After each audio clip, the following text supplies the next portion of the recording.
ja tulemus oli see, et rahva poolt heaks kiidetud põhiseadus läks prügikasti ja algas vaikiv ajastu, nagu oleks Stalin juba meil kohal olnud ühesõnaga. Tere armas Fonte News uudistekanali jälgija. Täna mul on järjekordne intervjuu ühe väga lugupeetud ja targa härrasmehega. Tuletan meelde, et Fonte News on selline uudistekanal, kus me avaldame uudiseid otse allikast ja moonutamata. Ja tänase intervjuu teemadeks on Eestimaa või Eesti riigi juhtimine ja põhiseaduse täitmine. Ja minu intervjuu külaliseks on Sulev Roosma. Tere Sulev! Rõõm näha! Mul on nii suur hea meel, et sa olid nõus minuga kohtuma seda intervjuud tegema. Et Sulev Roosma saab mõne kuu pärast 90-aastaseks. Välja ta küll ei paista, et 90, et spordimehena ma pean iga kord naistega sauna minnes näitama dokumente edasi. No täpselt. Et 20 aastat mul on vaba sisse pääs. Vaata kui hea. Et kui mina sinuga esimest korda kohtusin, siis ma ei arvanud ka, et sa oled 90-aastane. No, aga Sulev on spordimees, ta on väga edukas meistersportlane olnud purjetamises, jääpurjetamises ja ta on hariduselt insener, leiutaja, teadlane, vesiehitaja ja ma loeksin veel maha neid kõikvõimalikke omadusi, mis Sulevil on. Ta on ehitanud valmis Pirita purjespordikeskuse ja ta on teinud kõik selleks, et seal toimusid ka 80. aastal olümpiamängud.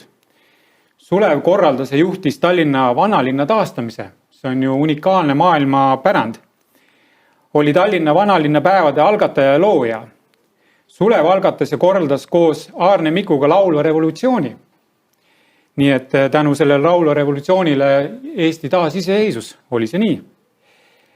Sulev on mereturismi teeraja ja selle assotsiatsiooni president. Ta on sadamate turvalisuse eest võitleja. Ta on olnud Eesti valitsusjuhtide ja presidentide nõuandja, töötas koos Arnold Rüütli ja Lennart Meriga. Ta on lisaks veel ettevõtja ja ta on teinud viimased 23 aastat uuringuid Eesti poliitikas, poliitikute käitumisest, Eesti riigi juhtimisest, põhiseaduse täitmisest. Et Sulev, kas mul jäi midagi veel nimetamata, millega sa kõik tegelenud oled? Või säästame oma vaatajad, sellepärast, et hulle mehi peale minu jätkub Eestis veel rohkemgi. Okei, väga hea. Et säästame tõesti, et tegelikult uurides sinu ajalugu, siis võib tegelikult mitu lehekülge lugeda kõike, mida sa elus teinud oled, sest sul on esiteks vanust juba nii palju ja kogemust väga palju. Aga tänased meie teemad, siis nagu ma enne ütlesin, me räägime Eestimaa juhtimisest ja põhiseaduse täitmisest. Viimase 10 aasta jooksul on Eestis võim vahetanud 6 korda, nagu kui ma ei eksi. Uus valitsus pole nagu jätkanud sealt, kus eelmine valitsus pooleli on jäänud. Uue valitsuse võimule tulemisega nagu tambitakse see eelmine valitsus maha. Ja Sulev, kuidas see Eesti riik on jõudnud sellisesse olukorda, kus 1,3 miljonit inimest juhib täna 5 erakonda ja 55 000 inimesega? Seda vist isegi kõige vanem KGB agent ei võtle ka välja, sest see on inimmõistuse vastane. Ja seda vist keegi nii rumalasti keegi maailmas ei teeks, sest kui mõelda tagasi, et Eesti esimene asula oli Pullis 9000 aastat ennem Kristust ja alles Madispäeva lahingul 21. septembril 1117 aastal, 17, kui Lembitu sai surma, sellest ajast üle 10 000 aasta enam meil kuningaid ei olnud. Rahvas oskas tollel ajal need 10 000 aastat elada kogukondlikus korras, nagu sinugi eesmärk on püstitatud, et ikkagi esimene oleks kodanik, inimene, kodu, küla, oma asula, aga praegust oleme meie lihtsalt nende parteide magamistoa subjektid, kellega meiega lihtsalt mängitakse ja see, mida tuhanded aastad Eesti rahvas oma Põhjamaa tarkusega on loonud, on kõik nüüd segi aetud ja kui veel lisada siia juurde, ma sain isegi härra Rüütlilt omal ajal natuke tunnustust, et ma tegin ühe niisuguse paberi, kus iga selle sinise joone nii-öelda kaugus on 1 aasta ja siin on siis need 710 aastat vaeva, kus siis Taani kuningariigist ja mõõgavendade ordust on kõik need, mida igaüks, kui kaua keegi meid anastas ja mida eestlased oskasid siis sellel perioodil omal teha, no näiteks kas Tartu Ülikooli sünd Rootsi kuldsel ajal ja miks me täna nii õnnetud oleme, on siin kõik all, sest ütleme sellest Vene ajutisest valitsusest pihta 2. märtsist 2017 kuni 20. august 1991 11 korda vahetus Eesti valitsus ja selle tõttu juba nende okupatsiooni aegadel ei saanudki tekkida Eesti rahvuslikku juhtivat eliiti ja kui me siis oma spordiselts Kalev, kus liige mul on juba 70 aastat, läks vabadussõtta koos Laidoneriga ja võideti Valklal lahing ja kui lõpuks lõppes vabadussõda, siis võis arvata, et hakkas õnneaeg. Aga täna vana inimesena ja tagant vaatava pilguga ütleme, et hakkas õnnetuste aeg. Sellepärast, et kui sa 700 aastat oled orjariigi subjekt sõnaga või objekt õieti, siis nii-öelda sul ei teki arusaamist, mis on juht, vaid äärmise juhuse tahaks saada orjavalitsejaks, aga orjavalitseja ei ole ka riigivalitseja, ta valitseb seda nagu orjavalitseja valitseb. Ja sellepärast on niimoodi, et kui siis tuli 1917. aastal, 18. aastal hakata riik, siis peab kurvastusega ütlema, et mul on välja toodud see statistika, et perioodil 1918 kuni 1938 kaklesid riigivõimu pärast 23 riigipead. Kui ütleme, põhiseadus nõuaks, et iga mees on 4 aastat kapteniks, siis see kakluse tulemusena oli riigi juhiks ainult 0,9 aastat aega ja siis oli järgmine mees, ta oli juba kirve kompassi alla pannud ja laev kiia otsa saetud ühesõnaga. Ja selle tõttu oligi niimoodi, et kui oli vabadussõjalised 34. aastal tahtsid õiget põhiseadust teha, siis Päts arreteeris neid, pani 1000 mehed vangi ja mõrvas ka Sirgi väljamaal ja tulemus oli see, et rahva poolt heaks kiidetud põhiseadus läks prügikasti ja algas vaikiv ajastu, nagu oleks Stalin juba meil kohal olnud ühesõnaga. Ja nendest aastast 1934 kuni siis 40. aastane käis jällegi võimuvõitlus, ainult et siin väga korduvalt tuli jällegi Päts riigivanemaks, aga olid niisugused mehed ametis nagu siiski ütleme Teemant, Eenpalu, Tõnisson, kellega Päts üldse läbi ei saanud ja nii toimuski, et ilusat Eesti riigilaeva juhatasid piraatidest kaptenid, kes igaüks kiskus ainult enda autoriteedi ja oma võimu peale, oma tagatoa peale, aga mitte rahva murede peale. Ja sellepärast see oligi, et 40. aastal oli siis juba Vene tsekistid nii korralikult selgeks teinud, et neid mehi on kerge ära võtta ja siis saime 50 aastat imetleda seda aega, millest mina olin siis ühe suure firma juhataja ja mind kogu aeg küsiti, et sa ei ole parteilane, et kuidas sa üldse arvastad seda juhatad. Ma ütlesin, ma töötan kommunistlikult, aga parteisse ma ei astunud ja ma nägin kõike seda häbematust ja riigivargust ja kõike pealt ja sain suured kogemused, nii et kui Tallinnat tuli vaja viia olümpiaregati rinnaks, siis jällegi kõik Eesti riigimehed mõtlesid, et mind on just Paldiska maantee 52 ajutiselt välja lastud ja et mehel tuleb ajud paika panna ja taheti mind töölt lahti lasta, aga kuna ma olin nii korralikult töötanud, siis linnapead muidugi ei lasknud lahti.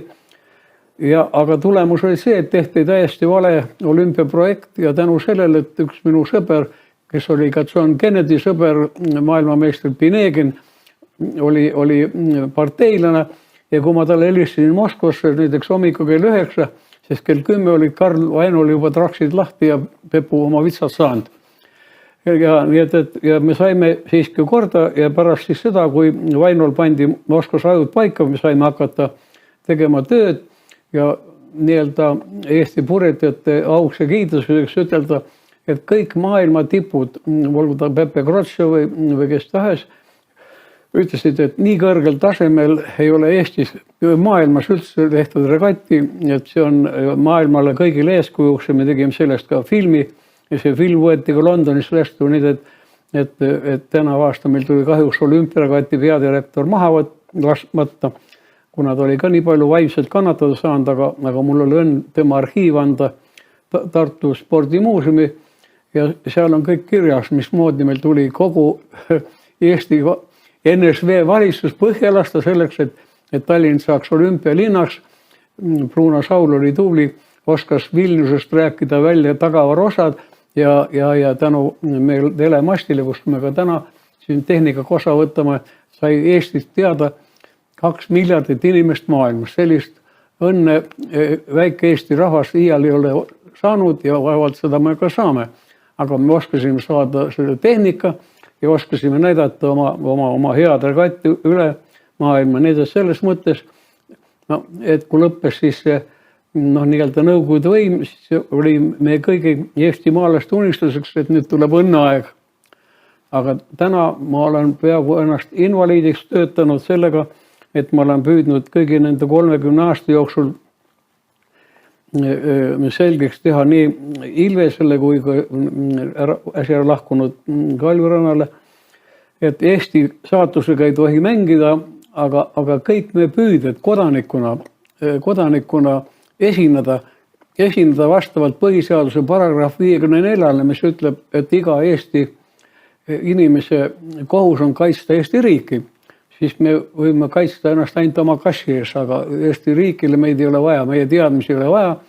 Ja kui siis ühesõnaga 2006. aastal mul õnnestus väga hea kontakt luua Alari Jõksiga, kes on üks Eesti briljant Eesti õigusteaduses, siis Jõks oli tubli, toetas meid ja tegi Vabariigi Riigikogule suure 600 leheküljes köites aruande, kui olus olukorras on Eesti sadamad ja nii kui ta ettekande tegi, läks see kõik jällegi prügikasti, kuna see tagatubadega ei läinud kokku, sest tagatoad said raha ärimeestelt ja erakondade raha tuleb teatavasti kõik igalt poolt ja nii palju kui küsitakse ja tulemus oli see, et alles siis, kui Arnold Rüütel sai presidendiks, õnnestus meil Eesti teadlasteks see teema selgeks teha, minna juba Ülle Madisega uuesti Riigikogus, ütled, et Eesti riigi põhiseadust ei täideta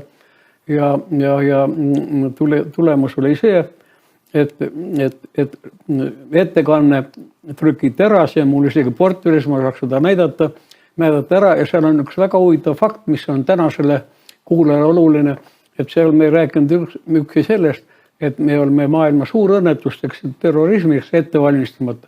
See oli sõna selgelt öeldud, et Eestis ei ole ka taudideks ettevalmistatud ja mis Eesti täna toimub, võime tänada kõiki neid, kes 2007.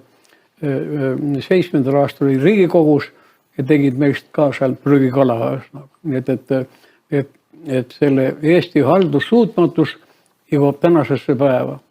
Ja sellepärast ongi niimoodi, et meil on nüüd suur lootus selle peale, et uus riigi president, kes on juba väga ilmekalt ja toredasti asunud oma töö kallale, suudab ära kuulata meie teadlaste ettekanded ja püüda tagatoa uksed nii lahti teha, et tuul hakkaks läbi käima.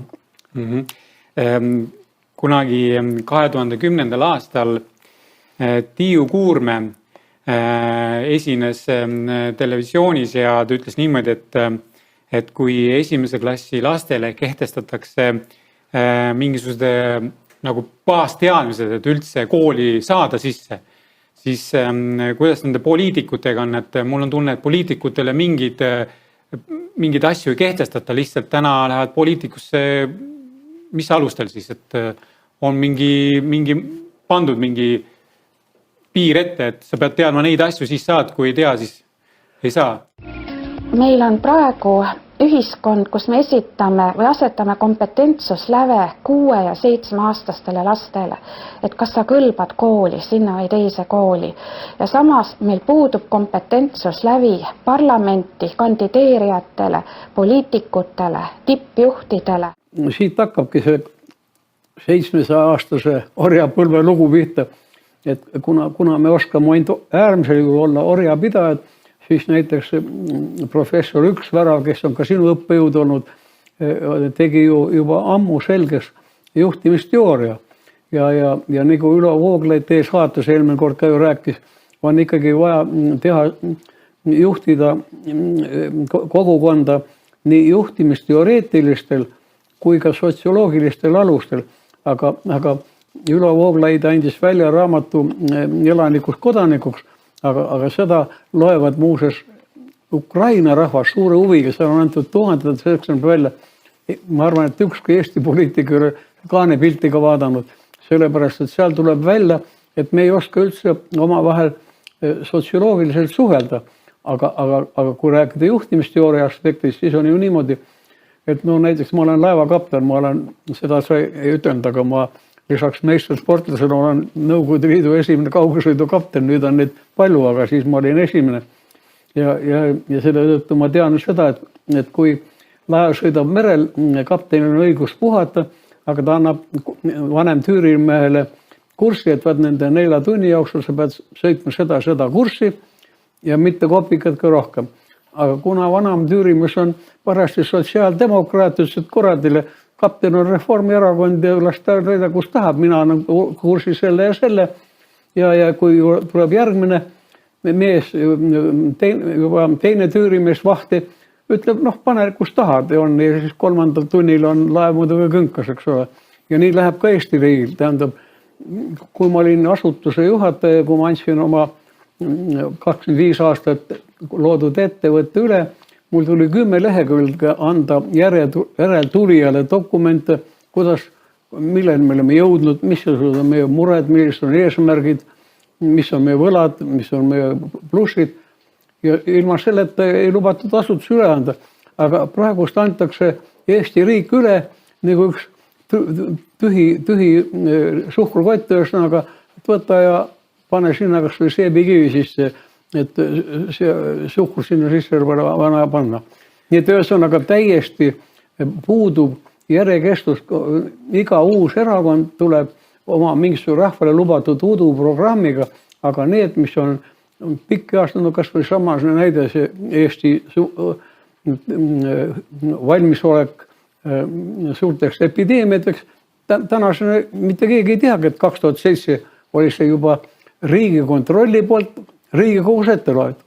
Ja sellepärast ongi nii, et meie tänane juhtkond ei valda punkt 1 juhtimiseks vajalikke teadusalasid, need valitakse mingisuguse populaarsuse järgi ainult, aga juhtimisalast teadmisi ei ole ja seda kohustust, et anda oma töö üle teisele ei ole ja mis kõige hullem, Päts 38. aasta põhiseadusest jättis välja paragrahvi vastutus.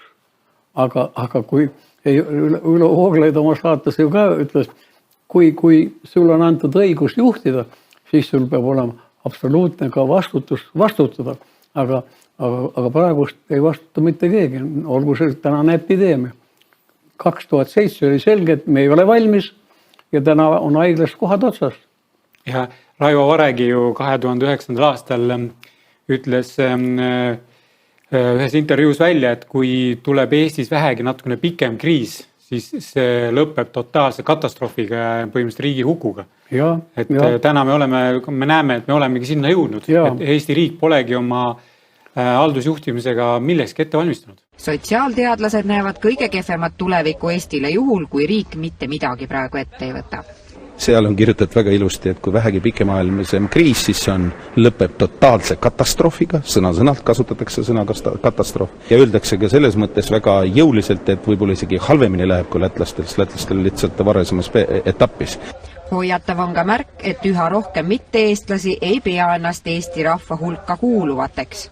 Ja kõik hullem on see, et praegust osatakse teha ainult niisuguseid paanilisi õikeid, aga kui laev on tormis, siis kapten peab täpselt ütlema, missugune madrus, missugune masti otsa läheb, missugune puri tuleb kinni siduda.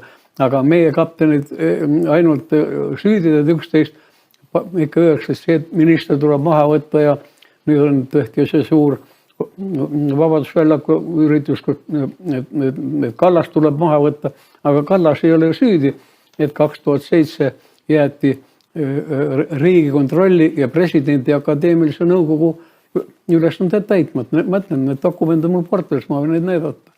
Et see ei ole mitte mingisugune kiusujutt, aga see on traagiline tõde. Sina, Sulev, oled oma elus nii palju, kui sa oled elanud, suhelnud kõigi peaministrite välja arvatud Kaja Kallasega ja sa oled väga tõsiselt koostööd teinud Arnold Rüütli ja Lennart Meriga. Kui sa oled suhelnud nende valitsusjuhtidega, kas nad on sind ära kuulanud ja teinud ka, mis sa oled öelnud, et võt Eesti riigi pääsmiseks vaja nüüd teha nii. Kas nad on sind kuulda võtnud või lihtsalt see jutt on läinud ühes suunas ainult? Sellele on hea vastata, kuna ma tean, et nõukogude ajal oli mõeldamatu, et riigijuht, kes seda koosolekut juhatas, tegi oma abidega memo, et iga sõna, mis ta ütles, on kirjas ja näiteks mina tulija ei saa tema sõnu äänata. Aga samal ajal olid teised stenografistid, kes iga sõna mul kirja pani. Täna niisugust inimest ei ole.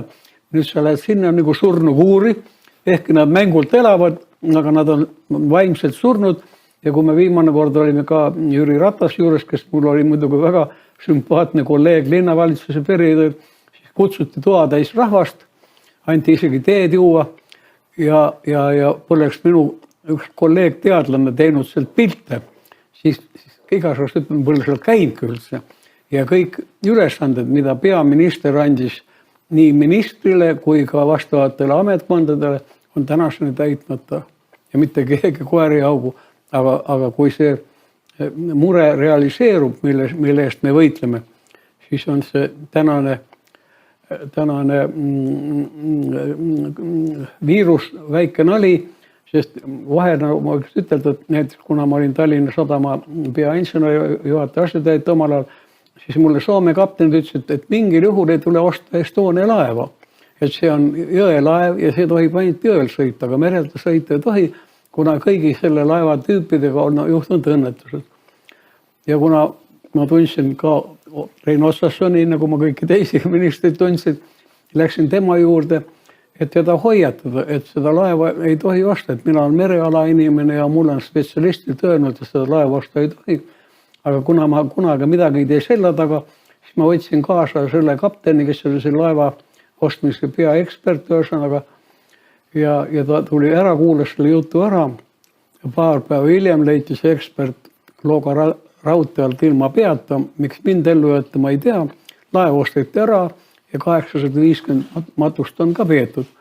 Aga kahjuks mul tolkord kaasas ei fotoaparaati ja pealtnägijad on mõlemad surnud, nii Rein Otas on surnud ja Ennul on ka surnud. Aga see, mis ma räägin, sellest ma panen käe piibli peale, see on tõde. Tähendab, et siis see hukk on põhimõtteliselt seotud ka siis tolle Eesti Vabariigi valitsusega. Täpselt nii.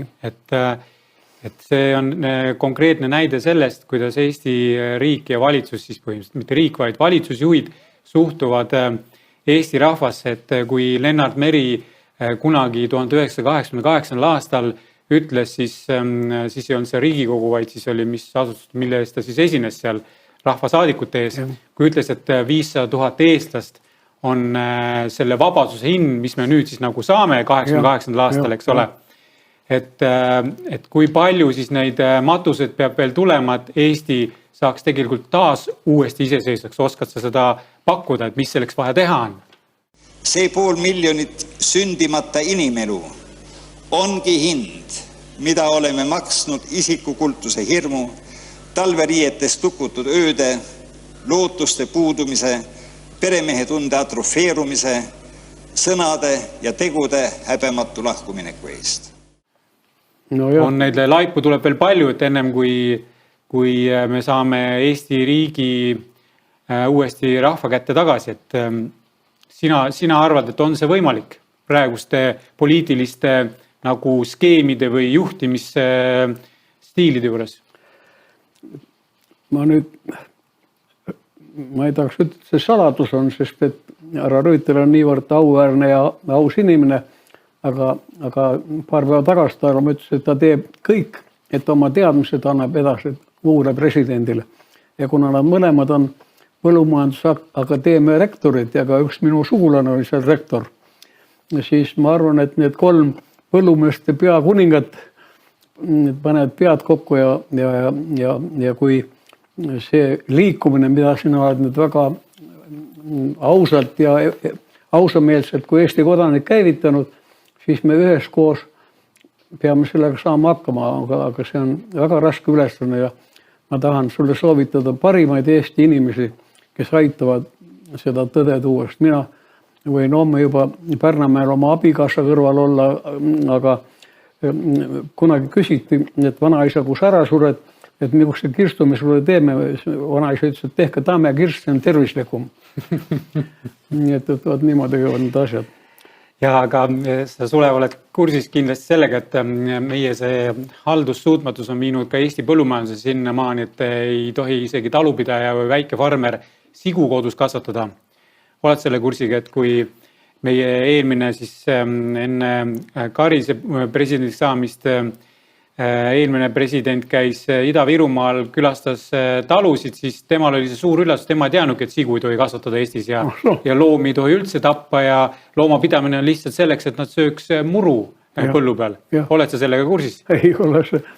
Et meil on sellises olukorras see Eesti põllumajandus ja kuna ma tunnen isiklikult ühte väga töökat ja toredat meest Lääne-Eestis, kellel on 1000 lihaveist, siis tema on ka mulle rääkinud neid lugusid, et tema ainus rõõm on praegu lihtsalt veiseid kasvatada selleks, et nad karjamaal heina ära söövad. Rohelist Eestit teha. Täpselt, jah, rohelist, et meil on roheline Eesti. Et selline on meil põllumajanduse olukord ja ma väga loodan, et uus president muudab selle põllumajanduse meil jälle viljakaks, nagu Arnold Rüütel kunagi tahtis seda teha, et meil ikkagi põllumehed saaksid toota ja puhast toitu Eesti toidulauale anda, et see on ka minu nägemus, aga mul on selle kohta väike lubad märkus. Mul on kodus 5 nii paksu köidet, mida tegi Arvo Sirendi. Nii et kui sul võtad oma ürituste ette ka Eesti põllundusküsimused, siis kindlasti palu teda, sest ta on Eesti kõige kompetentsem inimene. Ta on teaduste doktor, oli Rüütli teadusmeeskonnas ja nii nagu mina olen merepõhjas oma tarkustega, on tema oma sigadega laudapõhjas. Nii et aga tal on absoluutne ülevaade sellest tragöödiast ja ta saab sellest rääkida, sest ma ütlen, et kui see liikumine, mida sa oled käivitanud siin oma südametunnistuse ja paragrahv 54 taustal, siis ütleme, kui võtta eriala inimesi, siis kindlasti on Sirendi see, kes oleks ääretult objektiivne mõttekaaslane. Sulle me enne selle intervjuu toimumist me rääkisime omavahel üldse kogu olukorrast Eestis ja sa rääkisid, minul polnud sellist ülevaadet ja ma polnud kursis, et Eestis on 4 aasta jooksul vastu võetud 600 seadust. Jah. Erinevate erakondade poliitikute hinnangul võib 4 aasta tööle anda hea hinde.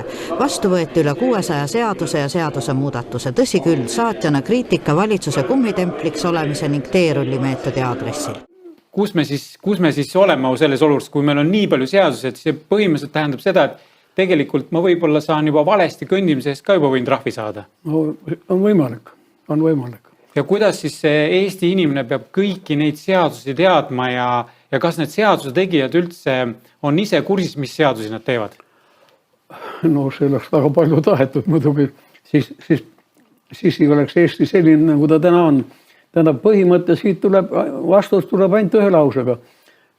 Kuna nende seaduste taga puuduvad vastutajad, siis on see sama, kui me läheksime mere ääres vitsaga kajake taga ajama. See ei ole mingisugust, see võid anda ükskõik kui palju seadusi, aga kui seadusel puudub reaalne kontroll ja siis on see tühi vahe, nii et selles mõttes on jällegi teada, et mul on ka see kaasas, aga ma ei hakka sellega aega raiskama, tähendab Eesti Riigikogu võttis täiesti vastu karistusseadustikust välja paragrahvid, kus on ametialane vastutus ja kuritahtlik tegevusvetus. Nüüd, et ühesõnaga õhk tehti veel puhtamaks, kui Päts tegi. Päts võttis ära vastutuse, aga nüüd võeti ka ametnike vastutus ära. Soome põhiseadus on see raudselt sees näiteks. Iga ametnik peab oma tegudest vastutama. Nii et selles mõttes sellise makulatuuri tootmine on mõttetu ja nagu ma eelpool juba ütlesin, et kui juba Riigikontroll läheb Riigikogu saali ja ütleb, et need asjad on Eestis tegemata ja me läksime Euroopa Liitu, need on Euroopa Liidu seadused, mis me siis sinna läksime, kui me ei täida ei oma seadusi ega Euroopa seadusi. Jah. Nii et see on sellise makulatuuri tootmine on mõttetu. Hardo Pajula ka 2010. aastal oma intervjuus ütles, et Eesti riik võtab riiki kui äriühingut ja teenib kasumit ja põhimõtteliselt Eesti rahvas on siis temal nagu selles ettevõttes töötajad, kes aitavad siis riigi juhtidel seda kasumit teenida ja seda rahakoti täita. Riik on oma kasul rajanev ühing, aga siis järgmine küsimus ongi, et kui kõik tahavad kasu saada, et kes kannab siis ajalikud kahjudeks. Tiit Vähi ka ju, kes oli vist siis taasiseseisvunud riigi esimene peaminister, jah? Ei, ta ei olnud esimene. Ei olnud esimene, oli... Enne Vähit oli see Savisaar ja siis tuli... Ja. Et Tiit Vähi ka on öelnud ühes vestluses, et põhimõtteliselt riik keerab supi kokku alati ja rahvas peab selle supi ära ulpima. Aga mitte keegi vastutab, see ongi see, nagu sa räägid, et vastutust ei ole, ei ametnikud ja valitsused ei vastuta ja nad teevad, mis nad tahavad, et võtavad seda riiki kui oma äriühingut. Ja nagu need valitsused on ka muutunud pea iga aasta uus valitsusjuht ja antaksegi nagu põhimõtteliselt siis tühi ettevõtte kest üle järgmisele nimetatud nagu tankistid tankistile ja nii on see juhtimine käinud. Saan ma õigesti aru? Ja tulemust peab helpima teadagi kes. On olnud ka jutt, eks ole, et see valitsus peab jätkama, sest valitsus peab ise sööma oma suppi. Valitsus ei söö oma suppi, ta sööb kindlasti paremaid praade ja joob, et sulle head veini peale. Supi sööb ära riik ja rahvas. Täitsa aru. Ma tahangi sinu alguses juhtimisteaduses loetakse seda heaks, kui põhiettekande mõningaid fakte korratakse, ma kasutan juhtimisteooria põhimõtet ja toon veel kuulajale tähelepanu, et kui siis, eks ole, täna 1 339 000 eestlast juhatab 55 000 poliitikut, eks ole, siis meie oleme nagu lasteaias lapsed, 1 228 000 inimest sõrm suus ja vaatame, kuidas laev siis purjetab nende 600 seadusega. Me rääkisime, Sulev, sinuga siin juba ka põhiseadusest, et inimesed võib-olla on omale soetanud sellise raamatu poest, see on siis Eesti Vabariigi põhiseadus, aga tegelikult see raamat ei räägi inimestele kõike põhiseadusest. Sest tegelikult on kõige tähtsam raamat on just see, mille ma sain sinu käest, Sulev. Alles hiljuti Eesti Vabariigi põhiseadus kommenteeritud väljaanne. Ja kui ma seda sama päeva õhtul hakkasin sirvima seda raamatut, siis minul oli ka päris suur üllatus, et kui keeruliseks võib ajada üldse ühe põhiseaduse punkti. Et punkt ütleb ühtemoodi, aga kui sa vaatad neid kommentaare, siis põhimõtteliselt see seadus ei anna mitte midagi. Ta ei anna ei kaitset, mitte midagi anna. Ehk siis mingi kommentaariumiga lükatakse ümber ja väidetakse, et tegelikult see ei olegi nii mõeldud, nagu see seadus üldiselt lahti on kirjutatud. Ja siin ei leia ühtegi sõnaga vastutusest. Absoluutselt. Et näiteks paragrahv 13, igaühel on õigus riigi seaduse kaitsele, Eesti riik kaitseb oma kodanikuga välisriikides. Seadus kaitseb igaühte riigivõimu omavoli eest. Riigivõimu omavoli eest. Kui täna võetakse vastu, siis näiteks 4 aasta jooksul võetud 600 seadust vastu. Ja vaadates nüüd viimased aastad seoses selle COVID pandeemiaga on võetud vastu seadused, mis ei ole absoluutselt isegi ligi lähedalt põhiseadusele, siis mille eest siis, kes siis, mis liinil seadus siis üldse kaitseb meid? Polegi ju kaitset.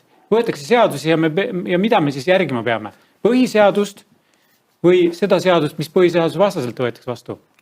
Vaat need küsimused, kallis sõber, on kõik Eestis lahti rääkimata ja kui presidendi akadeemiline nõukogu, kes töötas 4 aastat ja president andis sellest välja ka niisuguse raamat, ma võin kunagi anda tutvuda seda, siis seal ka kommenteeritakse seda, et Eesti kõige juhtivamad inimesed, eriala inimesed ei suuda selgeks teha, kuna need nii-öelda kõige laiem profiil, mis Riigikogus on Luksepp gynekoloog, tal on väga lai eriala, eks ole. Ja võt niisugused gynekoloogid ühesõnaga, kellel puudub igasugune arusaamine nii Luksepa tööst kui meditsiinist, juhatavad meditsiini, eks ole, ja tulemus on see, mis täna on. Sest et kuigi me räägime ka mingil määral ju poliitika professionaliseerumisest, et need peaksid olema kutselised poliitikud, siis jällegi meie juba senine 20-aastane praktika näitab, et lastetubadest võrsunud nii-öelda kutselised poliitikud ei ole ühelgi alal peale intrigeerimise, pugemise ja muude jõleduste eriti võimekad. Et just see üritus, mida sa oled ette võtnud, on püha üritus ja annaks omal sulle jõudu ja tervist. Aga sul peavad olema väga head nõuanded, sest see meri, mida sa sõidad, on väga kariderohke ja kõige suurem valu on teisel eestlasel, kui teisel hästi läheb. See on Eesti kõige suurem südamevalu olema. On, et sa enne mainisid oma jutu sees ka, et Eesti valitsus on vahetunud ja ei tegeleta ka probleemide lahendamisega, aga sa oled ju... Järjekestvate probleemid. Jah, täpselt. Aga sa oled ju ka teinud ju valitsusjuhtidele ja presidentile ka ettepanekuid viidates ka põhiseaduse täitmisele. Kas selle koha pealt on, kui sa oled põhiseadus silmas pidades, on ka selle kohalt sul tulnud mingid tagasisid, on keegi sul öelnud, et me tegeleme sellega ja me võtame midagi ette või selle koha pealt on samuti olnud vaikus? Ei ole. Meil on väga hea kord maas.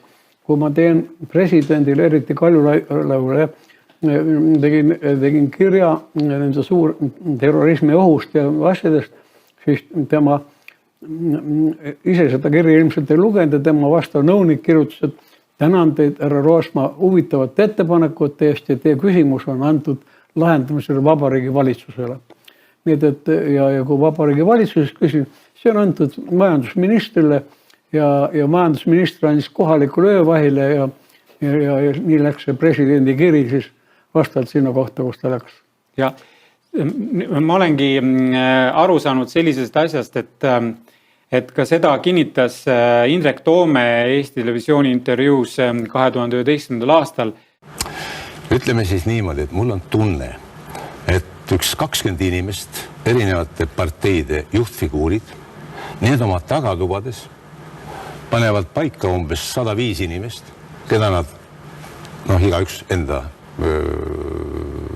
parteist teatud arvu inimesi, keda nad kindlalt arvavad, et nad peaksid minema läbi. Aga siis pannakse veel igavene ports teisi inimesi hulka. Need on siis niimoodi peibutuspardid ja hääletoojad, sipa edevad inimesed nähtavasti, siis tahaksid oma nime näha seal kuskil nimekirjas.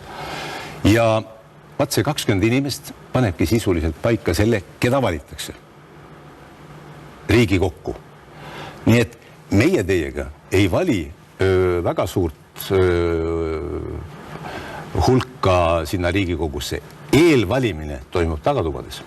Indrek Toome oli vist nõukogude ajal oli üks kõrgem asjapulk, eks ole? Tema oli minu vennaga Kasahstanis ja tänu sellele Indrek Toome aitas muuseas Eesti rannad elama. Indrek Toome oli julge mees, kes tegi esimesena Eesti riigimeestest kirja Gorbatšovile, ütles, et sul on uutmisaeg ja teeme Eesti rannad vabaks.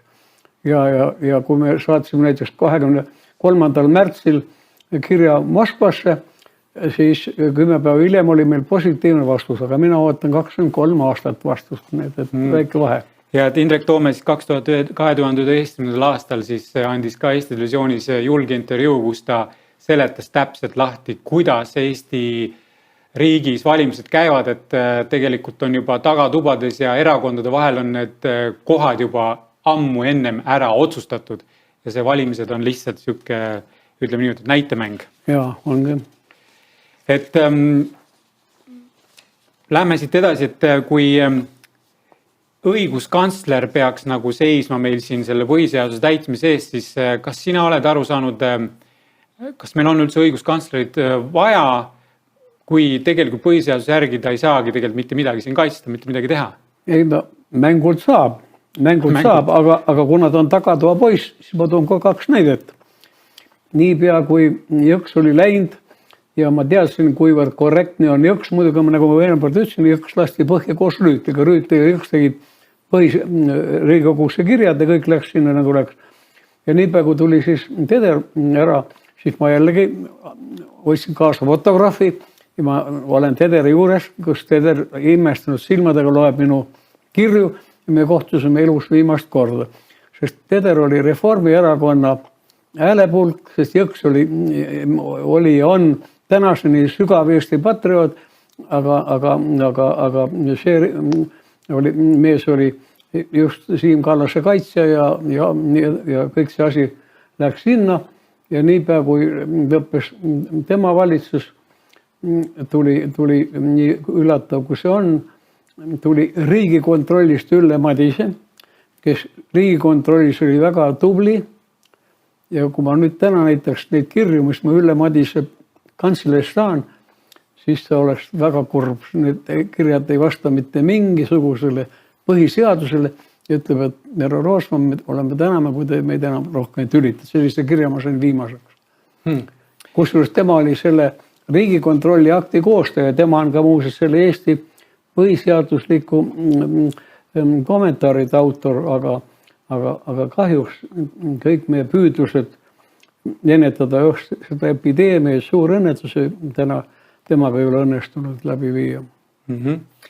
Meil on aastast 1917 on põhimõtteliselt kas vaikima sunnitud või niinimetatud likvideeritud või kõrvaldatud või ära ostetud üle 80 erakonna või partei, kes on tahtnud nagu Eestimaa vabaduse või iseseisvusest seista. Ja meil ongi nagu jäänud viimastel siis aastatel, kui palju see on, siis on rohkem kui 10 aastat 5-7 erakonda, kes domineerivad kogu seda Eesti riigi juhtimist. 85 parteid, kõik, kes on oma sündi jäämise järgi surnud. Nad ei saa ennast realiseerida. Nad ei mahu sinna taha tuppa sisse. Et tegelikult nad on siis kõrvale lükatud siis või siis nendega midagi ette võetud, neid ei ole lastud üldse tegutsema, sest et nad on siis takistajaks olnud siis selle nimetatud tänaste eliiterakondade plaanidele. On see nii siis? Täpselt nii. Ainult nii ta ongi. Sest ega need kõik on, need inimesed tuleks üles leida ja igaks räägiks oma saatuse, millega teda põhja lasti, sest igal ühel on omaette saatus, millega ta põhja lasti. Selles mõttes on siin täiesti selge, see on väga hea dokument, mul õnnestus leida see erakondade, ajalugu erakondade loetelu, seda võib igaüks arvutust leida ja siin on kõik faktid kirjas, et me ei räägi ühtegi tühja sõna, kõik vastab tõele. Põhiseaduses on meil ju tegelikult selline punkt ka, et Eesti rahvas on kõrgema riigivõimu kandja, aga kas see väide vastab tõele, et selle esialgses põhiseadus, mis siis Päts prügikasti viskas, oli tegelikult sees punkt, et Eesti rahvas on Eesti rahvas on kõrgem otsuse tegija või kõrgem otsuse õigusega. Oli see nii, et see vahe oli sees? Ja seal oli nii vastutuse punkt kui ka see, et kodanikkond peab olema nii-öelda võrdne partner. Need on ju 1 200 000 inimest, nagu ma ütlesin. Aga nad täna ükski ei mahu seltskonda. Kui me olime Nõukogude korra ajal, olime siis nagu niinimetatud minimaalne inimene. Ütleme niimoodi, et meil polnud nagu vara, me ei saanud osta midagi, meil oli poes oli limiteeritud, polnud sellist kaupa. Ja ka kui Kaplinski 1988. aastal võttis sõna siis rahvasaadikute ees, kus siis räägib minimaalsest inimesest, et meil on võimalus nüüd sellest minimaalse inimese seisusest välja tulla 88. aastal, aga nüüd on täpselt märgid sellised, arvestades neid piiranguid, keerulisi seadusi, käske, keelde, siis on näha, et me läheme sellesse minimaalse inimese staatusse tagasi. Meid on püütud harjutada elama minimaalsete inimestena, minimaalses keskkonnas, minimaalses korteris. Ilma tõelise kultuurita, keeleta, rahvuseta, religioonita, eetikata, teadmisteta, informatsioonita. Kallid inimesed, meie ei ole kohustatud seda hullumaja kaasa mängima. Kõik, tänan teid tähelepanu eest. No seda kirjutas üleeile rahvasaadik Valgegi ja see artikkel on olemas, tähendab, et kuidas Eesti riik nii-öelda hääbub. See on kõige värskem artikkel, ta on Riigikogu liige ja see artikkel on olemas. Kui enamus riigiaparaadi töötajad annab alati põhiseadusliku vande, et nad on kohustatud täitma põhiseadust ja pidama kinni. Ja kui me vaatame täna seda põhiseadust, siis tegelikult lihtne on anda seda vannet. Muidu, ma tahtsin ka ütelda seda. See on ju väga lihtne panna käsi põhiseaduse peale, et loomulikult täidan seda. Siin pole mitte midagi teha. Pole vastutust, pole mitte mingit probleemi. Tahan teen, ei täpselt. Ja olemegi sellises situatsioonis täna Eesti Vabariigis, et meil on põhiseadus, mis ei kaitse elanikku, aga on väga hea seadus, mis toetab võimulolijaid, sest mitte midagi elanikkond teha ei saa. Ei saa tagasi kutsuda võimu. Ma võtsin välja, et kuskil 140 Riigikogu liiget on pensionil 2500 eurot ja minu 500 euroga ma pean välja tulema, aga nendel 2500 pensionist jääb alati puudu veel. Nii et igatahes korralik direktori palk on nendel kaasaplaksutajatel. Mul on siuke tunne, et Eesti Vabariigi valitsus nagu ei taha otseselt seda öelda, aga kas siin ei ole mingi karistusseaduse järgi käitumine või... No seal on punktid võeti maha. Pärast 2009 võeti kõik punktid maha. Võeti ka need maha ja ei saagi neid... Sulev, ütle sina kogenud inimesena, et mis on see lahendus üldse, et Eestis üldse midagi muuta, kui näiteks ma tean, et on olemas Vaba Eesti liikumine, kellel on peamine põhipunkt on see, et korraldada esimese asjana rahvareferendum, et leppida kokku uued elukorralduslikud reeglid või kokkulepped, et selle põhiseaduse järgi ei saa Eestis elu juhtida. Kas on peale referendumi veel mingi variant või see referendum oleks ka ainu lahendus? No, tähendab, kuna mina olen suur Jõksi austaja, siis Tartus on ju terve teaduskond kriminaal- ja riigiõigust ja me siin täna nende toredate inimeste ja heade aparaatidega käigult sellele vastust ei saa anda, aga rahvusvahelises praktikas on see kõik olemas ja siin ei ole vaja midagi. Täna andis Tšiili president väga huvitava artikli vene keeles, ma tõlkisin selle kohe masinas eesti keelde, see on nüüd olemas. See on täpselt sama jutt neoliberalismist, mis hukutab tervet ühiskonda, nii et see on globaalne probleem ja siia taha tulevad ka teadlased, kes lahendavad ka need küsimused ära ja ma väga loodan, et meie vabariigi uus president ikkagi saab kõik vajalikud nõuanded Eesti patriootidelt ja paneb käima vastava tegevuse, nii et 1 200 000 inimest saaks oma muredele vastused. Siin Sulev, ma olen sulle väga tänulik, sa kinkisid ka mulle ühe raamatu Heiki Kortspärn ja see on siis Sureme surmates ja ma lugesin selle raamatu kiirelt läbi. Oi, see on väga tubli. Ja, sest et see on väga huvitav raamat, kusjuures tema kirjutab 2016. aastal uskumatult täpselt sellest, mis täna on juhtunud.